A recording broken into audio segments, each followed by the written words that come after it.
오늘 함께 보실 하나님 말씀은 갈라디아서 1장 1절부터 10절까지 말씀입니다. 함께 교독하도록 하시겠습니다. 사람들에게서 난 것도 아니요 사람으로 말미암은 것도 아니요 오직 예수 그리스도와 그를 죽은 자 가운데서 살리신 하나님 아버지로 말미암아 사도된 바울은 우리 하나님 아버지와 주 예수 그리스도로부터 은혜와 평강이 있기를 원하노라.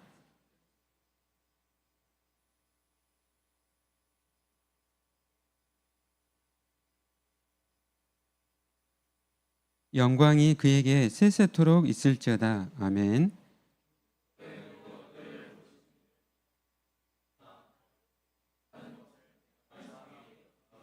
다른 복음은 없나니 다만 어떤 사람들이 너희를 교란하여 그리스도의 복음을 변하게 하려 함이라.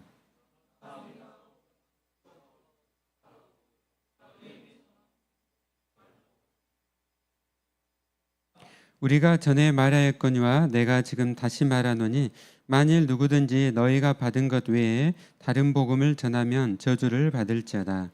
이제 내가 사람들에게 좋게 하랴 하나님께 좋게 하랴 사람들에게 기쁨을 구하랴 내가 지금까지 사람들의 기쁨을 구하였다면 그리스도의 종이 아니니라.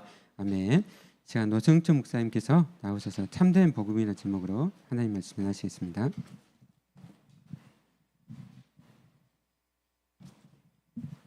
네, 안녕하세요. 추석 잘 연휴 잘 보내셨죠? 좀 한번 깜빡하니까 사라졌잖아요. 아닌가? 저만 그랬나 봐요. 오늘 말씀은요, 참된 복음이라는 제목을 가지고 함께 말씀을 좀 나누고자 합니다. 특별히 이제 갈라디아서를 가지고 하는데, 먼저 좀 배경을 좀 설명을 하자면, 사도행전 13장에 보면요, 안디옥 교회에서 두 사람을 이제 선교사로 파송을 하거든요. 안디옥 교회는 최초의 이방인 교회, 그리고 선교의 중심지, 본부 같은 곳이었어요.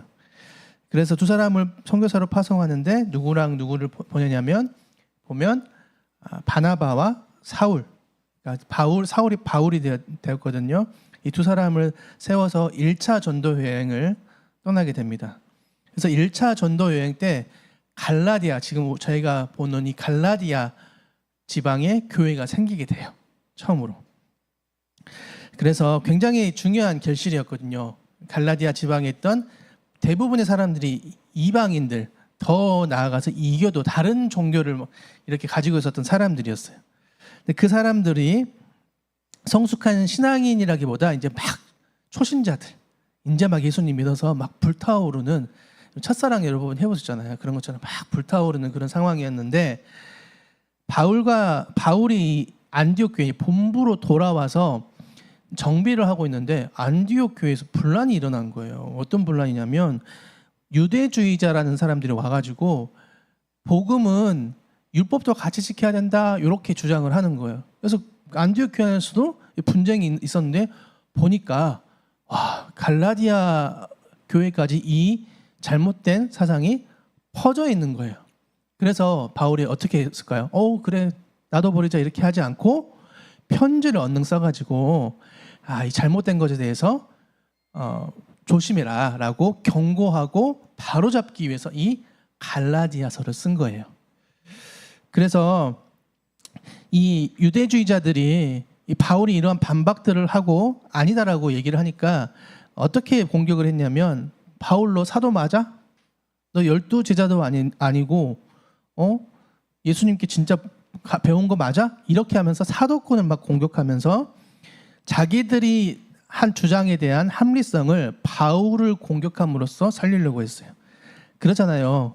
요즘 또 많이 보잖아요. 어떤 사실에 대한 것보다 그 사람의 어떤 인성이나 그동안 지내왔던 그런 것들을 공격함으로써 자기의 주장을 합리화하려고 하는 사람들이 굉장히 요즘에도 많잖아요. 그래서 발라디아서란다. 이 갈라디아서를 기록함으로써 바울은 그들의 소위 유대주의자들, 이단들, 이 사람들의 주장을 반박하고 교회를 지키려고 했습니다. 근데 본문에서 가장 눈에 띄는 것은 바울의 어조예요. 보통 바울이 이 편지를 쓰면 사랑합니다. 주 안에서 평안하기를 바랍니다. 여러분들이 뭐 기뻐요. 이런 걸로 먼저 시작하거든요. 얄짤 없어요. 굉장히 약간 화가 난, 분노에 가득 찬 그런 어조가 담겨져 있습니다. 놀란 듯, 화난 듯, 어쨌든 부드러운 어조는 아니에요. 갈라디아서가. 그리고 바울이 아마도 이 갈라디아서를 가장 먼저 쓰지 않았나라고 추정이 되기 때문에 젊은 혈기가 있잖아요. 여러분들 젊을 때 막 저도 젊을 때 막 엄청 혼내고 막 그랬는데 지금은 혼낼 힘도 없어요. 지금은 막 그냥 나만 잘 살면 되지 뭐 어떻게 되겠지.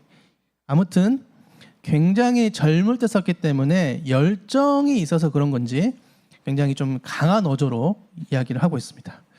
그만큼 유대주의자들의 주장이 굉장히 위험했어요. 교회에 다른 복음을 심는 아주 잘못된 그런 행위였는데, 여기서 다른 복음이라고 얘기하는 것은 바울이 전한 그리스도의 복음을 그대로 그래 맞아 거긴데, 그런데 거기에 하나를 추가한 거예요.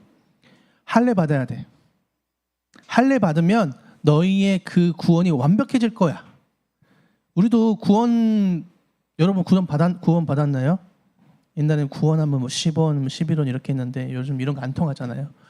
구원 받으셨어요? 예. 근데 구원 받았는데 뭔가 이렇게 증 같은 거 나오면 좋잖아요. 이렇게 아니면 여기 뭐 새겨주던지 이렇게 나 구원 받았음. 그런 것처럼 확실한 증거를 할례를 통해서 너희가 얻을 수 있다. 할례 받으면 너희 확실하게 구원 받은 거다. 초신자들한테 이런 말이 확 꽂히는 거예요. 내가 구원 받았나? 그때는 받은 것 같은데 감정적이었나? 그래서 이러한 유대주의자들의 말들이 쏙쏙 먹힌 거예요. 여러분도 받고 싶죠? 이렇게 뭔가 표식을 이렇게 메달 같은 거 쇼미더머니 보면 이렇게 쭉 주잖아요. 이렇게 막 걸어주고 예수님 탁 나타나셔가지고 걸어줬으면 좋겠어요.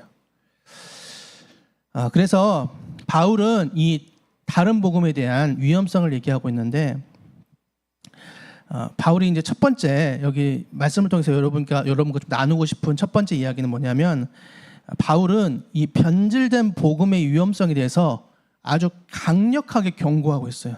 강한 어조로. 6절에 보면 이렇게 얘기합니다.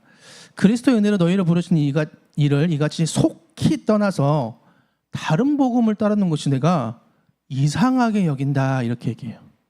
이상하게 여긴다는 것은 어이없네, 말도 안 돼, 너무 놀라워, 이런 어조예요. 굉장히 많은 감정들이 섞여 있는 어조입니다. 어떻게 진짜 복음을 듣고 예수님을 믿었는데 다른 복음으로 이렇게 쉽게 떠나지? 말이 돼? 어이없어, 화나, 이런 어투로 얘기를 하고 있어요. 그리고 7절에 보면 다른 복음은 없다 이렇게 얘기하면서 어떤 사람들이 너희를 교란하고 있다 이렇게 얘기하고 있어요. 교란이라는 것은 단순한 혼동이 아니고 인생을 송두리째 바꿔버릴 수 있는 정말 위험한 거다라고 경고를 하고 있는 거거든요. 다른 복음은 복음이 아닐 뿐더러 여러분들의 인생을, 여러분의 영혼을 망치는 너무 위험한 거다라고 강력하게 경고를 하고 있어요.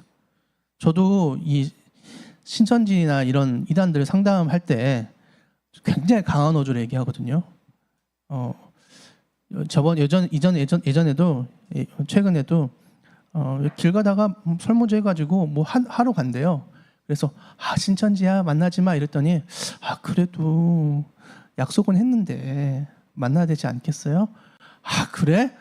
나는 그 사람들이 신천지라는 거에 내 모가지랑 손모가지랑 다 걸 건데 넌 뭘 걸래? 이런 식으로 저는 얘기를 해요. 왜? 강한 어조로 얘기하지 않으면 이게 얼마나 심각한 건지 모르겠더라고요. 그래서 굉장히 강한 어조로 바울의 마음이 너무 이해가 됩니다. 왜 이렇게 강한 어조로 얘기를 할까? 심지어 5장 12절에 보면 너희를 어지럽게 하는 자들을 스스로 베어버리기를 원하노라, 다 죽여버려라, 뭐 이렇게까지 얘기를 해요. 왜? 변질된 복음, 곧 복음이 아닌 것은 우리의 구원 문제와 연결되어 있기 때문입니다. 영혼의 생사가 달린 문제이기 때문에 그래요. 다른 복음으로 구원받을 수 있나요? 없어요. 그래서 변질된 복음을 전하는 자들을 향해서 직접적으로 너희 저주받을 거야 이렇게 강하게 얘기하면서도 쉽게 그렇게 너무 쉽게 미혹당하는 갈라디아 교인들한테 강력한 어조로 얘기를 하고 있는 거예요. 그러면 변질된 복음, 뭐 진짜 복음 얘기를 하는데 두 번째 그렇다면 복음은 무엇인가? 복음. 그런 복음이라는 기준이 무엇인가? 6절에서 바울은 복음에 대해서 굉장히 간단 명료하게 설명해요. 복음은 이렇게 해가지고 챗GPT한테 물어가지고 이렇게 한 게 아니고 한 방에 얘기합니다. 뭐라고 얘기하냐면 6절에 보면 그리스도의 은혜로 부르신 이를 이렇게 얘기합니다. 무슨 말이냐면 복음이라는 것은 그리스도의 은혜로 부르신 것이다 이렇게 요약을 하고 있어요. 은혜라는 것은 우리의 행위, 우리의 모습, 우리의 혈통 이런 걸로 준 게 아니고 그냥 공짜로 준 거. 너희가 뭐 잘해서 너희가 뭐 이렇게 승원이처럼 예쁘거나 예지처럼 잘생기거나 해서 준 게 아니고 저처럼 이렇게 멋있거나 준 게 아니고 선물로 주셨다는 거예요. 거기에 뭐 포함된 거 없다. 잘하고 못하고 뭐 마음대로 살아버려 그런 거 포함된 게 아니고 공짜로 준 거다. 선물로 준 거다라고 그것이 복음이다라고 명확하게 얘기를 해주고 있습니다. 그러니까 구원에 있어서 그리스도 십자가 외에 아무것도 없다. 은혜로 부르셨다라는 것이 복음이다 이렇게 얘기를 해주고 있어요. 그러면서 4절에서 좀 더 구체적인 복음에 대한 내용을 얘기를 해주는데 4절 뒷부분에 보면 이렇게 얘기합니다. 이 악한 세대에서 우리를 건지시려고 우리 죄를 대속하기 위하여 자기 몸을 주셨다 이렇게 얘기를 합니다.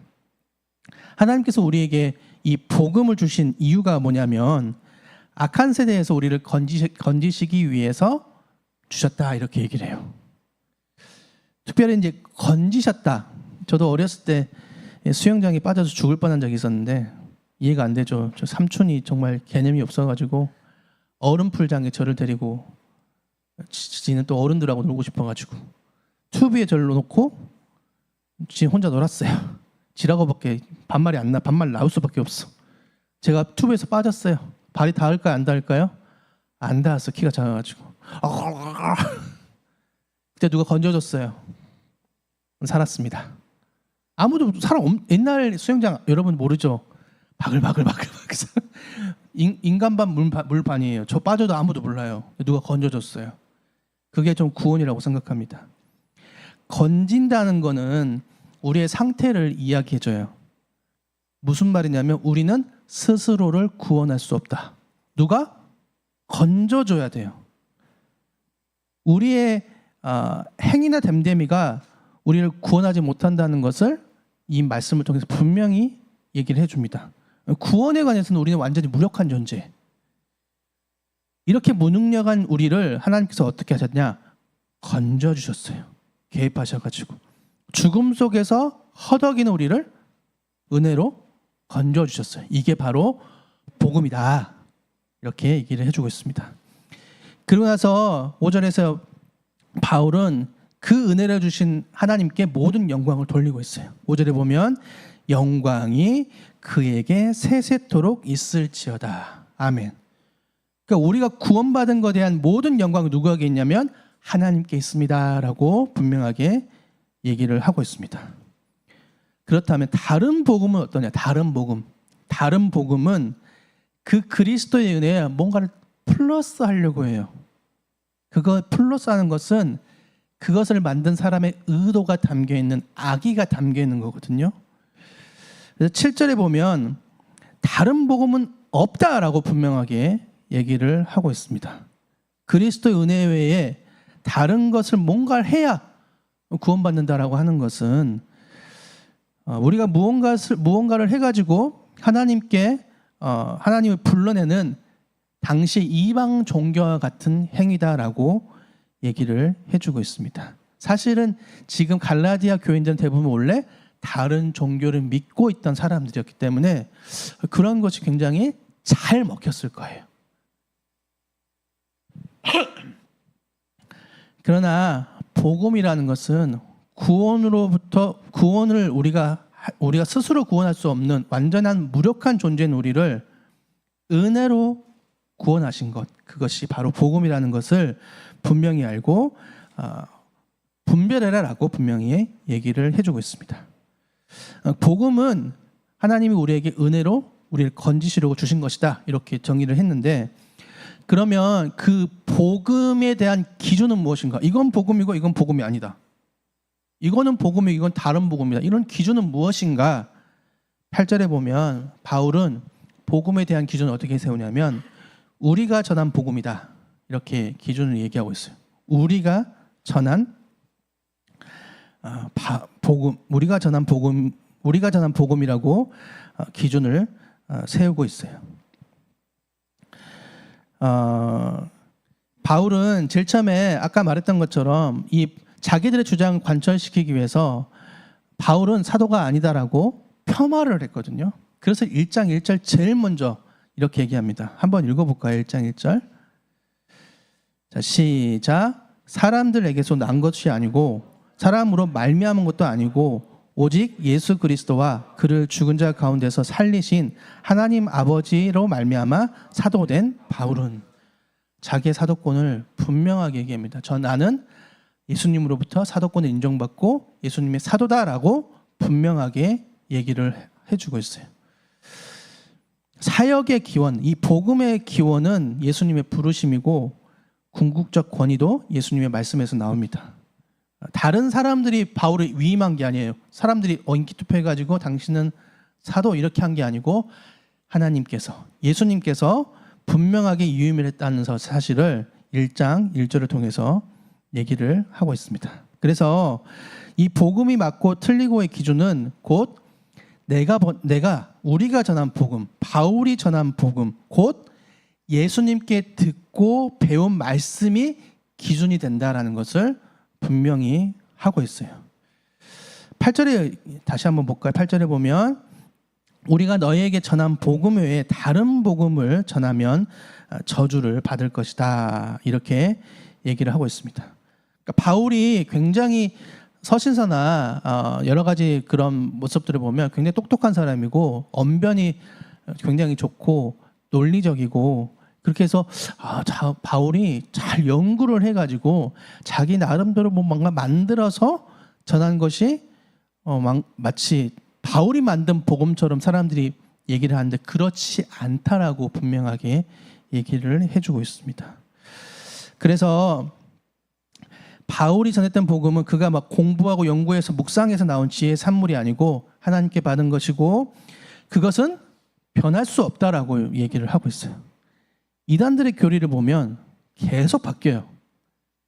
이단 이 강의를 할 때마다 승질이 나요. 그냥 안 바꿨으면 좋겠는데 계속 바꾸니까 저도 공부를 해야 되잖아요. 싫어요, 진짜. 왜 바뀌어? 복음이 왜 바뀌어? 그 사람들의 진리라고 믿는 진리가 계속 바뀌어요. 복음은 절대 변하지 않는다. 변질될 수가 없다라고 얘기를 합니다. 바울은 이러한 큰 위험 앞에서 굉장히 적극적으로 대처를 했어요. 굉장히 강한 어조로 얘기를 했습니다. 격양된 목소리로 갈라디아 교회를 향해서 아니다, 다른 복음 없다, 그렇게 전하는 사람들은 차라리 저주받아서 그냥 배워버려야 된다, 굉장히 강한 어조로 얘기를 하고 있습니다. 이러한 책망이 이제 막 예수님을 믿기 시작한 갈라디아 교회 사람들에게 어떻게 들렸을까요?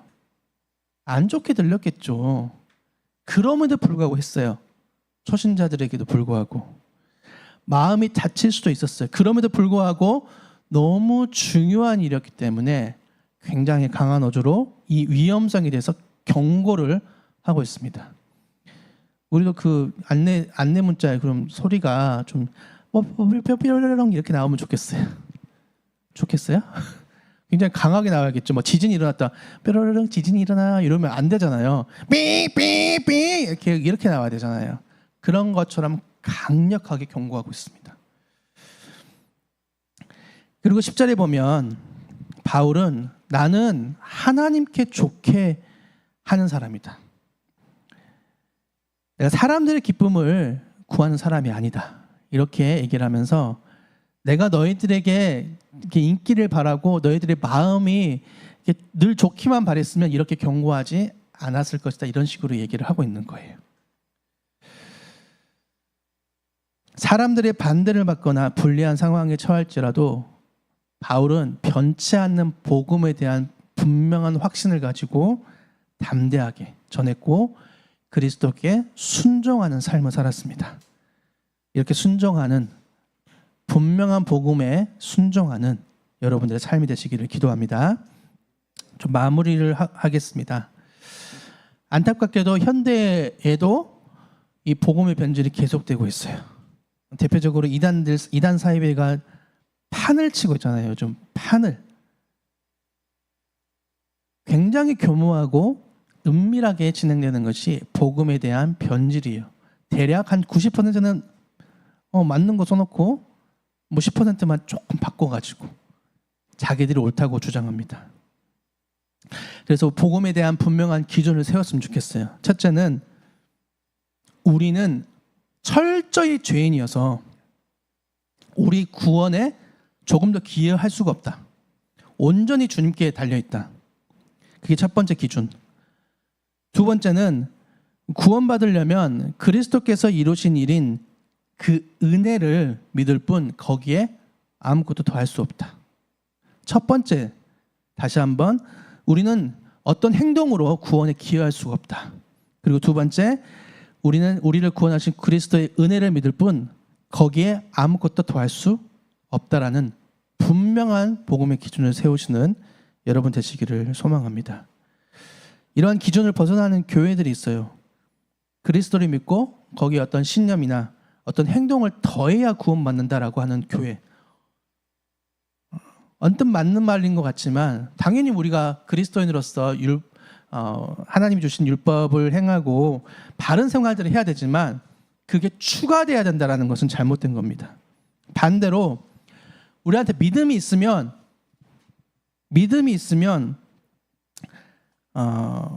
믿음의 내용은 별로 중요하지 않다라는 율법 폐기론적인 그런 삶. 그러니까 믿음이 있으면 나 구원받았으니까 멋대로 살아도 돼. 이러한 삶. 둘 다 안 된다라는 거예요. 사랑하는 여러분, 진짜 복음 안에 거하시는 여러분 되시기를 기도합니다. 왜? 영혼의 생사가 달린 아주 중요한 문제이기 때문입니다. 다른 복음에 대해서 타협의 의지를 아예 두지 마십시오. 다른 복음이라는 것은 그분을 떠난다는 얘기예요. 이 말도 어폐가 있지만 우리가 떠난다고 떠날 수는 없는 거지만 아무튼 그리고 또 다른 복음은 우리에게 어떤 걸 주냐면 정죄를 불러요.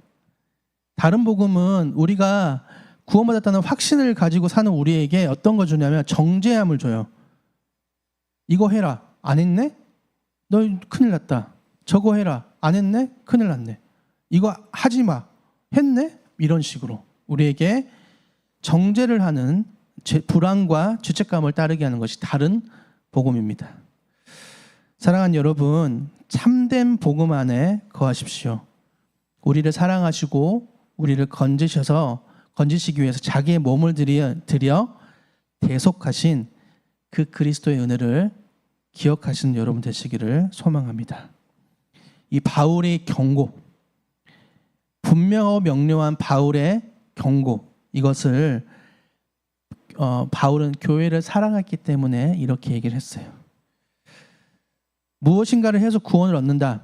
아무것도 하지 않아도 난 구원받았으니까 이제 살아도 된다라는 양극단의 사상에서 벗어나서 그 균형 잡힌 삶이 어떤 것인지 고민하고 여러분 삶 가운데 녹여낼 수 있는 그런 여러분들이 되시기를 예수님의 이름으로 축복합니다.